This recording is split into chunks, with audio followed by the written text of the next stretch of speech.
Hi, I'm Labretta, and this is the Motel 6. I'm Johnny Moondog. Max Speed $1,000. Captain Jerry. I guess what prompted us to leave New Zealand was we just sort of got to a point where... So when was you, sorry, when did you leave? We left in 2009. Right. So we kind of felt like we'd sort of done all that we could do here. I guess we felt like we hit a bit of a ceiling. And I think any artist in New Zealand or even business person, I guess, feels that way, and they want to sort of like move on and Just do needed something. more humans at the shows, and we thought America would be a good place to go. Yeah, and I mean, we've definitely... Sort of like music from there, and a lot of influences come from there. So, you know, moving there seemed like the logical place to go for us, with all of that musical history behind it, and pop culture and everything that we loved. And then we met these guys. Yeah, on MySpace, of all things. The internet. Remember the MySpace? They sent me a message saying, you know, you want to play a show, and listen to this stuff. It was really good, kind of Cramp Siege, my favorite band. So we ended up actually, my band, the other men, we were playing at Auto Shrunken Head, New York City, and they jumped on the bill and kicked everyone's ass doing a bunch of Cramps covers as Copycat Night. And after that, lived with me for a little while, hung out a lot, never played bass before, I play guitar normally. They said, here, you play bass, jump on board. Yeah, you play this. Yeah. That's pretty much how I started playing bass. So. And I met them as I was bartending, and they came in, and we had a great time, and I hooked them up with a couple of drinks. We talked. I developed this great trust for them, because funny thing in New York City, there are a lot of people that don't tell the truth. They tell the truth. And they said, we're going on tour. I was on board. They said, you want to go to New Zealand? I'm like, hell yeah. And here we are, and it's been great. Jerry's actually our 10th drummer, and we're hoping he doesn't explode or implode or any spinal tap, anything. I'm hoping I don't explode. So how long have you been drumming for them now? 3 months, maybe? Something like that. 3 or 4 months, yeah. We took him. Like That must be the longest time for the drummer. Yeah, you're probably right there, actually.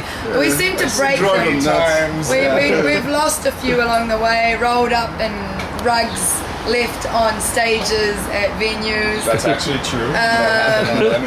One of them was wearing a reality t-shirt in Las Vegas, had a total breakdown, could not deal with touring at all.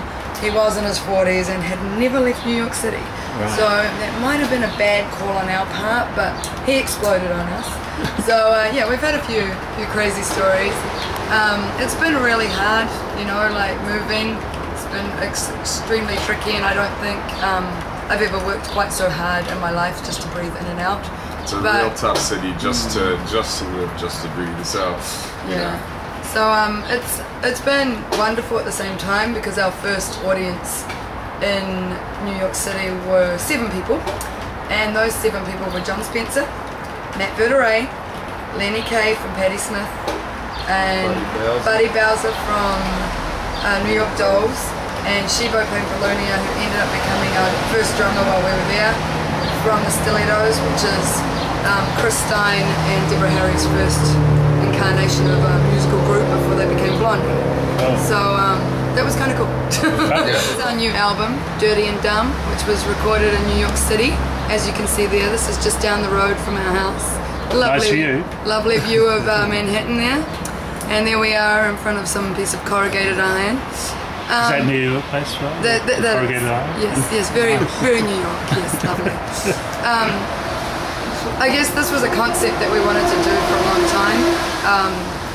Already had the name of the album for years, but had been working on the songs when we were here in New Zealand. Got to Kansas of all places, and was recording with Mike West from Truck Stop Honeymoon, Jamie Vodanovich and Chris Kemp, the original members, came and we all recorded there. And then when we met Matt Verderay for the first time in New York, he loved the band and was like, come and record. So we went and recorded a couple of songs there, and Shivo was actually involved with that, Shivo. And then we just carried on writing from there and figuring out what we needed to do.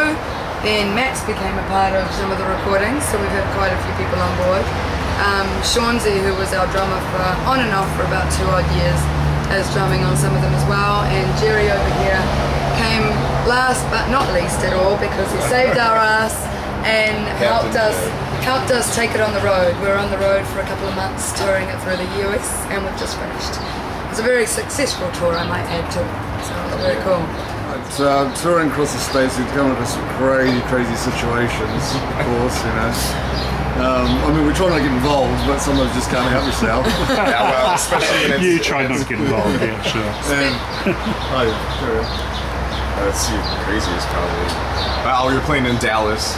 Playing for fucking Dave Navarro, sitting there drinking a drink, watching us downtown Dallas, right? We're cleaning up the stage. We're all, you know, kind of a little bit wasted, right? All of a sudden, we look for Labretta's purse, which has all of our money, van keys, everything that we need. It's gone. You remember that there's this crazy tranny running around, jumping on stage, right? We took the purse. But strangely, she didn't want what was in it. She didn't want the content. She just liked the purse. She just wanted something that was mine. It's a nice looking purse, I might add. Everybody ended up running out, looking for this tranny. Somebody, you know, was like, over there, went to the bar across the street, biked the bar across the street, right?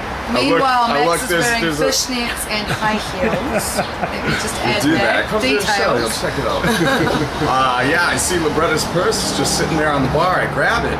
I see this tranny, you know, busted a move on the dance floor to a Prince song, right? And I go to So how are they going? Do you want to just do that little move again? What's that? Can you do that move again? No, I'm not a crazy tranny. No, that's pretty good. I tried. That was my best effort. Trying to slap her in the back of the head, waiting for her to turn around so I could pop her one, but slapped her a little too hard and knocked her all the way down. She hit her head on the ground. Everybody in the bar starts screaming, "You can't do that! You can't hit a woman!" Right? And this is a biker bar, you know, so I'm like looking at Max, high heels, fishnets, aggravated big bikers going, oh god. Yeah, slapping the weave off a tranny. Yeah, well, we got the purse back anyways, and a bunch of our fans ran her down to, you know, see her. Once they figured out it was man on man, calm down, and then everyone. Man on man, justice woman. Yeah. And a knife was pulled and a little bit. Yeah, everyone. Dallas. All of our punk mates went running down the street after her, and God knows where she got it from because she wasn't wearing much. Pulls out this massive knife, and we're like, okay, you win, bye. But I did get my purse back, and we did get our money back, and she never touched any of it. Yep. Very. Just wanted the purse. So yep, that's one of the many stories. Hey guys, thanks so much for watching, and we're going to be playing so many shows, and please, when you go to the bar, please get home safe. Thanks guys, thanks for watching. Hopefully see you at the show. Cheese on toast.